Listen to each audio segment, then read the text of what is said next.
podium, and let's listen to what the Florida senator has to say about his future. He will not be running for Senate re-election. He'll be seeking the White House.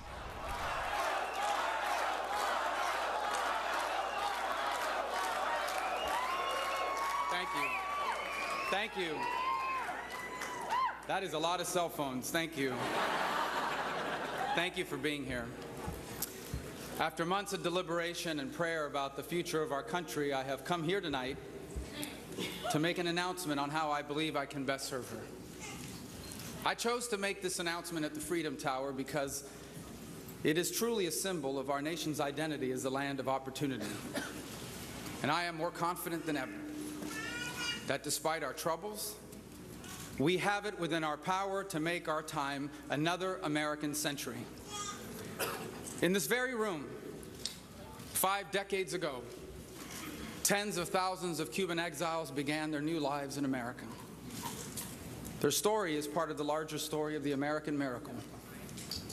How, united by a common faith in their God-given right to go as far as their talent and work would take them, a collection of immigrants and exiles, of former slaves and refugees, together built the freest and most prosperous nation ever. You see, for almost all of human history, power and wealth belonged only to a select few. Most people who have ever lived were trapped by the circumstances of their birth, destined to live the life their parents had.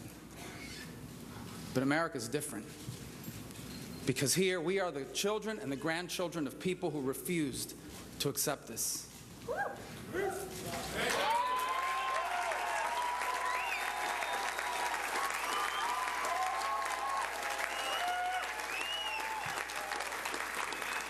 Both of my parents were born to poor families in Cuba.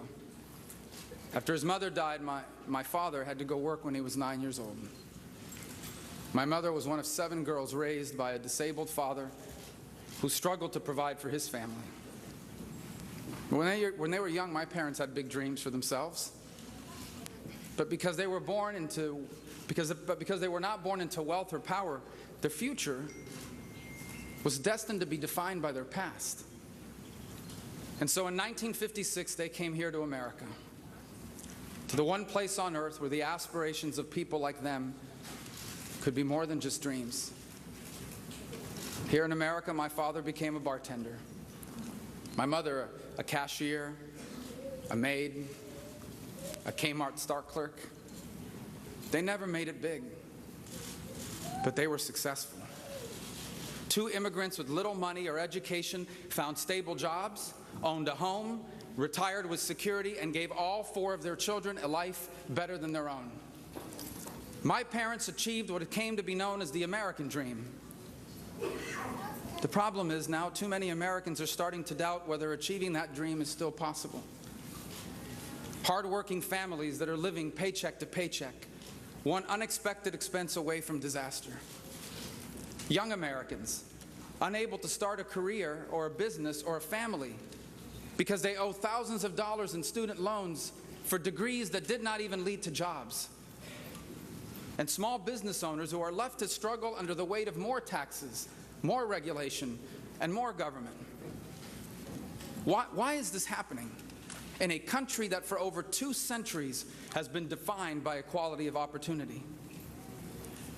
It's because while our people and our economy are pushing the boundaries of the 21st century, too many of our leaders and their ideas are stuck in the 20th century.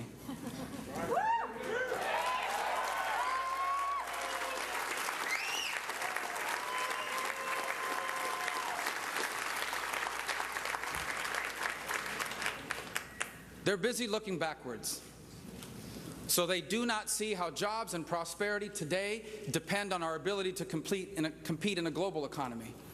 And so our leaders put us at a disadvantage by taxing and borrowing and regulating like it was 1999.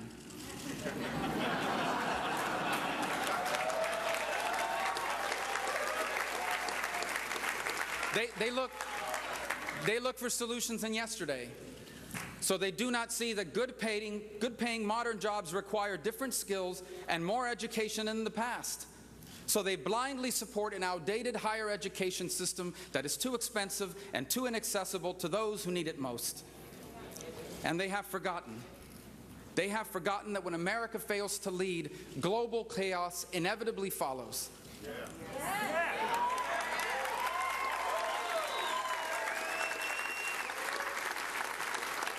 And so they appease our enemies, they betray our allies, and they weaken our military. Now look, at the turn of the 19th century, a generation of Americans harnessed the power of the industrial age, and they transformed this country into the leading economy in the world. And the 20th century became the American century. Well, now the time has come for our generation to lead the way towards a new American century.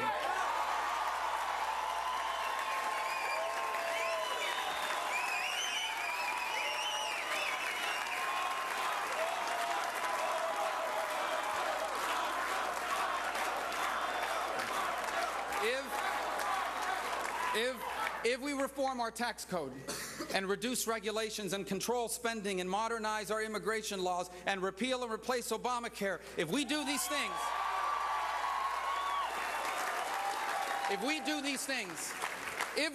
things, the American people will create millions of better paying modern jobs.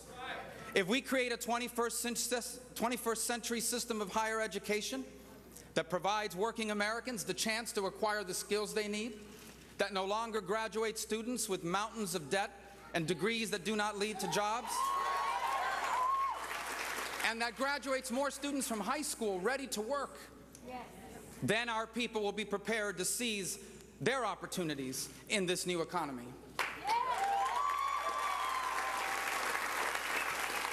If we remember that the family, not the government, is the most important institution in our society.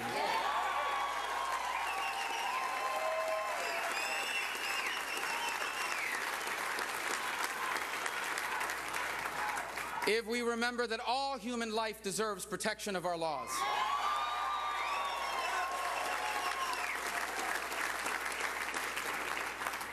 And if we remember that all parents deserve to choose the education that's right for their children, then we will have a strong people and a strong nation.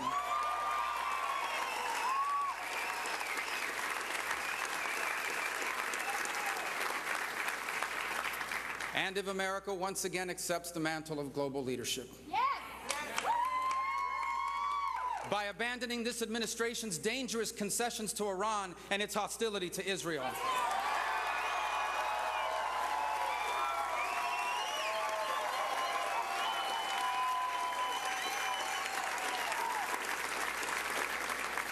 By reversing the hollowing out of our military, by giving our men and women in uniform the resources, the care, and the gratitude that they deserve.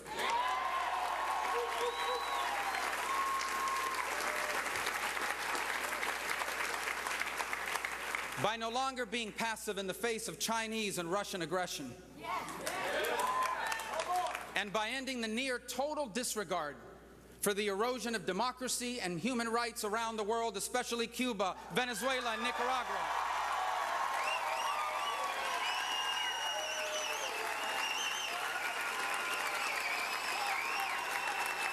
Then, if we did these things, then our nation would be safer, our world more stable, and our people more prosperous.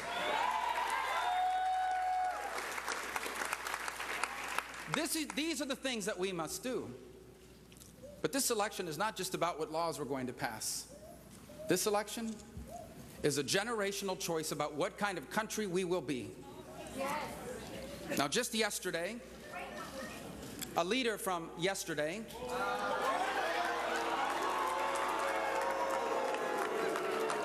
began a campaign for president by promising to take us back to yesterday. Yesterday is over.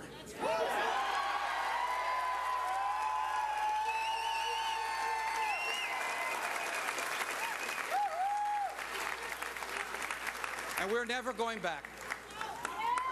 You see, we Americans are proud of our history, but our country has always been about the future. And before us now is the opportunity to author the greatest chapter yet in the amazing story of America. But we can't do that by going back to the leaders and ideas of the past. We must change the decisions we are making by changing the people who are making them.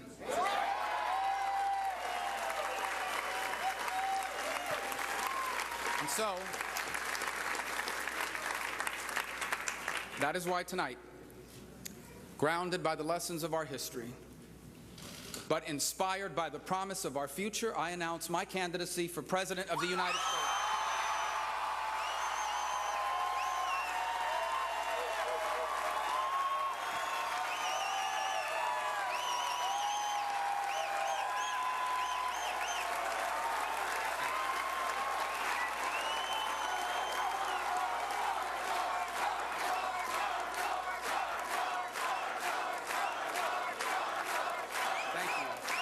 Look, I know my candidacy might seem improbable to some watching from abroad. After all, in many countries, the highest office in the land is reserved for the rich and the powerful. But I live in an exceptional country. I live in an exceptional country where even the son of a bartender and a maid can have the same dreams.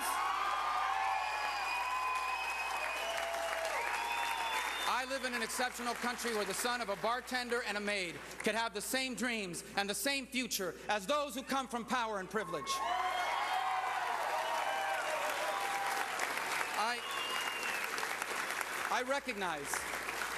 I recognize the challenges of this campaign, and I recognize the demands of this office that I seek. But in this endeavor, as in all things, I find comfort in the ancient command: be strong and courageous. Do not tremble or be dismayed, for the Lord your God is with you wherever you go.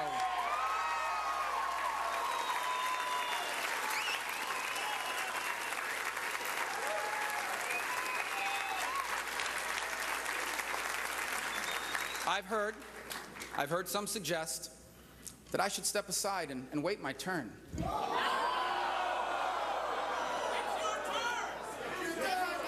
But I cannot, because I believe our very identity as an exceptional nation is at stake, and I can make a difference as president.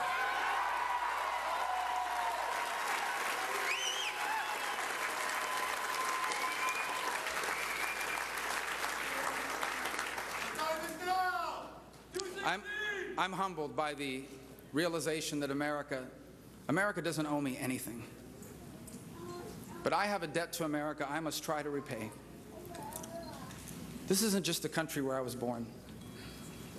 America is literally the place that changed my family's history. I regret that my father did not live to see this day in person. He used to tell me all the time, he used to tell us all the time, en este país ustedes van a poder lograr todas las cosas que nosotros no pudimos. In this country. That means in this country you will achieve all the things we never could. Yes, yes. Now,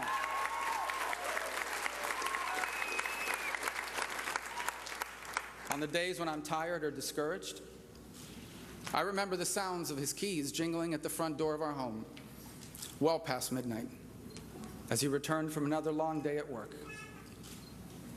When I was younger, I didn't fully appreciate all he did for us. But now, as my own children grow older, I more fully understand. You see, my father was grateful for the work he had, but that was not the life he wanted for his children. He wanted all the dreams he once had for himself to come true for us. He wanted all the doors that closed for him to open for me. And so my father stood behind a small portable bar in the back of a room for all those years, so that tonight I could stand behind this podium in front of this room and this nation.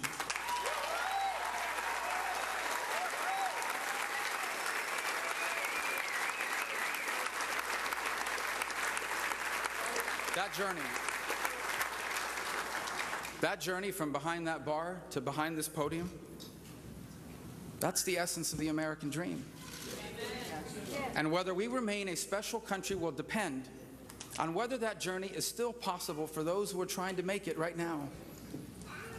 The single mother who works long hours for little pay so her children don't have to struggle the way she has to. The young student who takes 2 buses before dawn to attend a better school halfway across town. The workers in our hotel kitchens, the landscaping crews in our neighborhoods, the late-night janitorial staff that clean our offices, and even the bartenders who tonight are standing in the back of a room somewhere in America.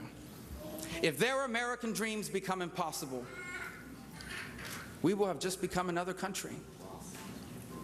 But if they succeed, this 21st century will also be an American century.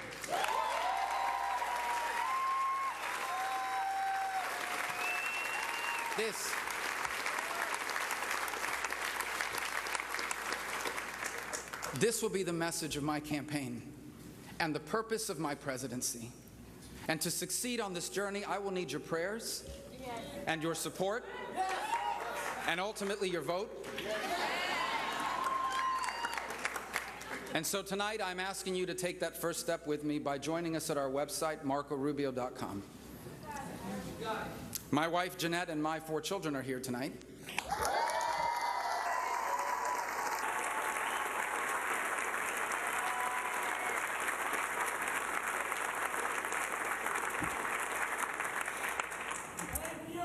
The next 19 months will take me far away from home. I'll miss watching Amanda run track, and Daniela play volleyball, and Anthony play football, and Dominic play soccer. But I have chosen this course because this election is about them. Theirs is the most important generation in America. And I'll tell you why. Because if we can capture the promise of this new century, they will be the freest and the most prosperous Americans that have ever lived. But if we fail, they will be the first generation of Americans to inherit a country worse off than the one left for their parents. The final verdict on our generation will be written by Americans who have not yet been born. Let us make sure they record that we made the right choice. That in the early years of this century, faced with a rapidly changing and uncertain world, our generation rose to face the great challenges of our time. And because we did, there was still one place in the world where who you come from does not determine how far you go. Yes. Because we did, the American miracle lived on. Because we did, our children and theirs lived in a new American century. Thank you. God bless you. God bless the United States. Thank you. Thank you.